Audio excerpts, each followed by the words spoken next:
Let's make a popular Nigerian local snack, cassava chips. I harvested some raw cassava from my farm and this is me. I brought it out. I already washed off the stand before bringing it into my kitchen. So guys, I removed the ends and also removed the roots and some parts of stalk, all these sticks that are pointing out so that we can start the process of making our cassava chips. Hi guys, welcome to my channel. I am Ijoma and the face behind I Have Lifestyle. If you are new here, please subscribe. Also hit the notification bell to get notified each time I post a new video. Give me a thumbs up, like my video, share my video.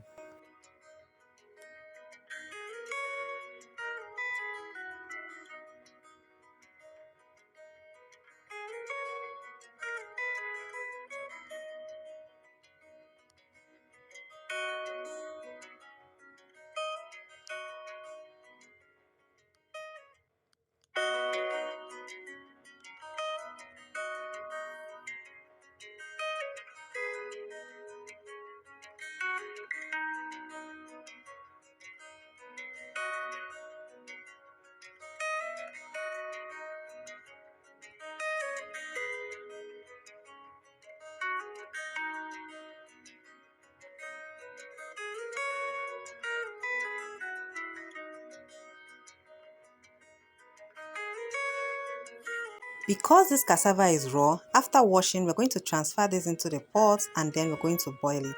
We're going to boil it for about 10 to 15 minutes. Once it starts boiling, probably 5 minutes after it has boiled, you take it off the heat.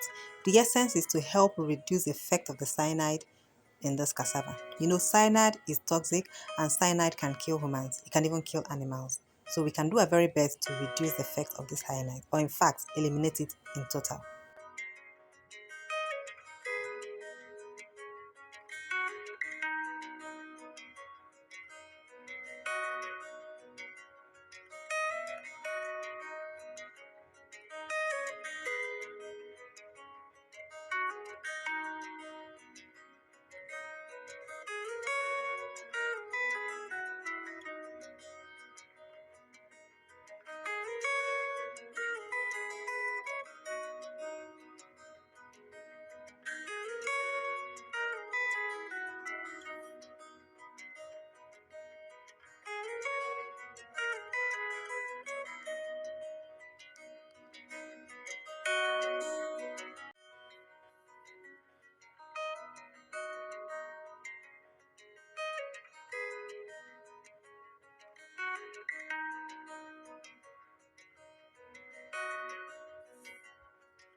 This is about 5 minutes after I boiled. I'm just checking to ensure knife can penetrate. You don't need it to boil so that it doesn't become pureed or extra soft.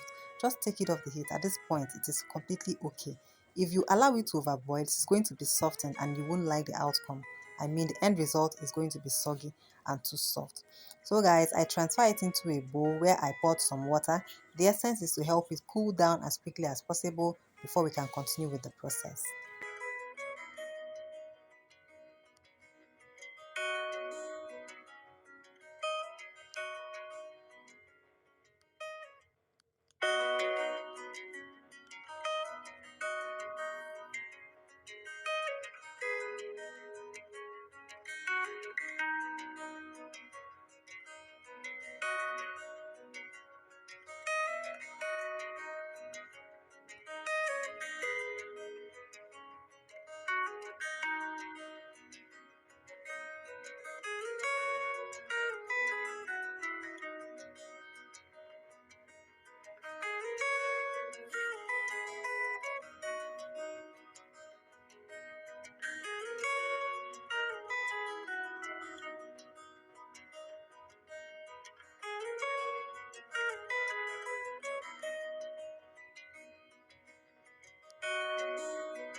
I poured water in the bowl so that as I'm slicing, the cassava won't be sticking together.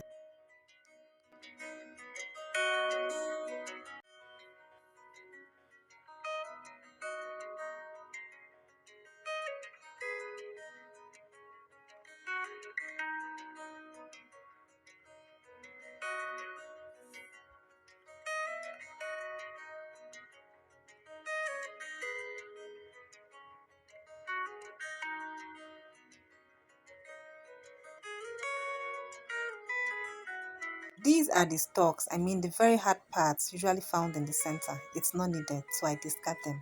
Here are the cassava chips I made. So the next step is I'm going to get a clean container that probably has a lid, rinse it thoroughly and put it in a container.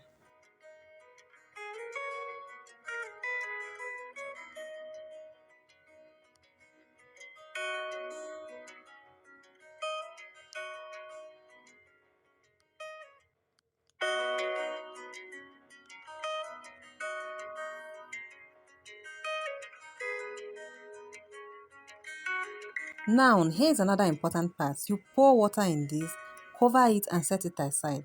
Because you have boiled initially, you're going to leave this water in the container for between 12 to 24 hours. The essence is that the remaining acidity of the cassava is going to gradually wash away in the water you're going to soak it in. That is the traditional or that is the cultural practice. So as you leave it in water for about 12 hours or 24 hours, in fact, we call it leave it overnight. By the time you come the next day, you will see that the water is slightly foamy at the top. Probably the acid is usually washed out. Okay, let's say that scientifically fermentation is taking place, but because the acid in the cassava is no longer concentrated because you had boiled it earlier on, so the foam is not going to be much like when you are using the raw cassava. When you want to make fufu and you want to ferment your cassava, you see a lot of foams or bubbles on top. This time around, it's not going to be much because you've earlier boiled it.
You're going to repeat the same process of rinsing, putting back in the bowl for the second time, pouring water and leaving it overnight again. That is within 12 to 24 hours. This is going to be the final part. You're just going to do the process twice and your cassava chips is ready.